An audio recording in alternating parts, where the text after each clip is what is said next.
Hi hello friends, welcome to cine Kural channel. இன்னைக்கு 29ங்கிற திரைப்படத்துடைய திரைவிமர்சனத்தை தான் பார்க்க போகிறோம். லோகேஷ் கனகராஜ், கார்த்திக் சுப்புராஜ் தயாரிப்பில் ரத்னகுமார் இயக்கி வெளியாகியுள்ள 29 திரைப்படத்துடைய விமர்சனத்தை தான் இப்போ பார்க்க போகிறோம்.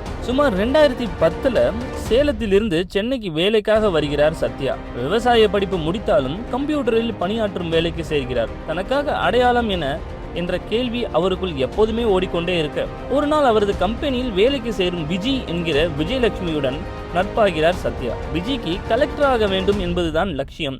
ஆனால் அவளை காதலிப்பது மட்டும் தனது வேலை என்று இருக்கிறார் சத்யா.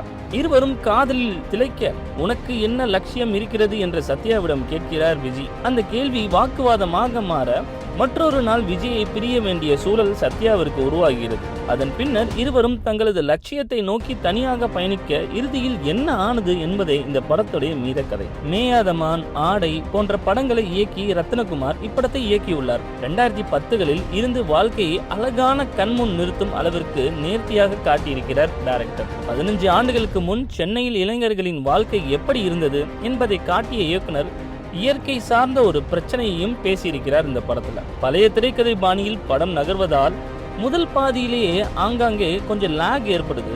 ஆனால் இது போன்ற ஸ்லோ ஸ்கிரீன் பிளேவை பார்த்து பழகியவர்களுக்கு இது ஒரு குறையாக தெரியாது. அதே சமயம் ஜென்சி கிட்ஸ் கிட்ட இந்த அளவுக்கு இதனை கனெக்ட் செய்து கொள்வார்களா என்பதுல கொஞ்சம் சந்தேகம் தான் இருக்கு. முதல் பாதியில் ஹீரோ பெரும்பாலும் மைண்ட் வாய்ஸ் பேசுகிறார்.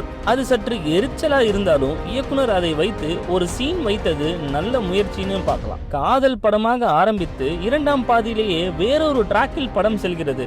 அதற்கான லீடை இயக்குனர் ஆரம்பத்திலேயே கொடுத்திருந்தாலும் இது காதல் படம் என்று நம்பி வந்தவர்களுக்கு ஏமாற்றமாக இருக்கும். நடிகர்களை பொறுத்தவரை ஹீரோ விது அவர் நல்லா பண்ணியிருக்காருன்னு சொல்லலாம். ரெட்ரோ படத்துல வில்லனிசம் காட்டியவரா இவர் என்ற ஆச்சரியப்படுத்த வைக்கிறார் இவர்.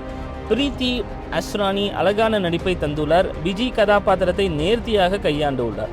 அதே போல மாஸ்டர் மகேந்திரன் நெகட்டிவாக அறிமுகமாகி மிரட்டி இருக்கிறார்னு சொல்லலாம். அவரது கதாபாத்திரத்தின் முடிவு எதிர்பார்த்த ஒன்றுதான்.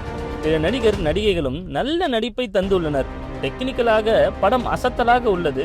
அதற்கு ஷான் ரோல்டனின் பின்னணி இசை பெரிதும் உதவியுள்ளது. படத்துடைய பிளஸ் பாயிண்ட்னு பார்த்தோம்னா நடிகர்களுடைய பங்களிப்பு, காதல் காட்சிகள் மற்றும் வசனங்கள், அப்புறம் டெக்னிக்கல் மேக்கிங்கும் கொஞ்சம் நல்லா இருக்கு. அதுவும் பிளஸ் பாயிண்ட்னு சொல்லலாம். மைனஸ் பாயிண்ட்னு எடுத்துக்கிட்டோம்னா பழைய பாணியான திரைக்கதை தான் இருக்கு.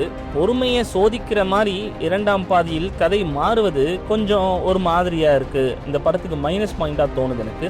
மொத்தத்தில் இந்த படம் 29 அப்படிங்கிற திரைப்படம் 90s 80s கிட்ஸ்களானது தான்.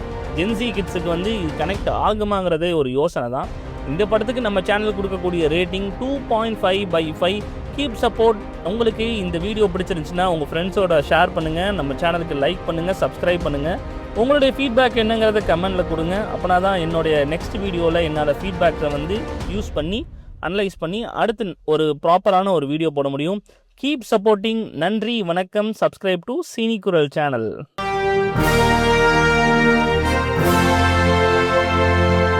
சினிமா ரசிகர்களே, சினிமா கூத்துக்கு எங்க குரலு, இது சினி குரலு. ஆமா, எங்க சேனல சப்ஸ்கிரைப் செஞ்சு ஆதரவு தாங்க.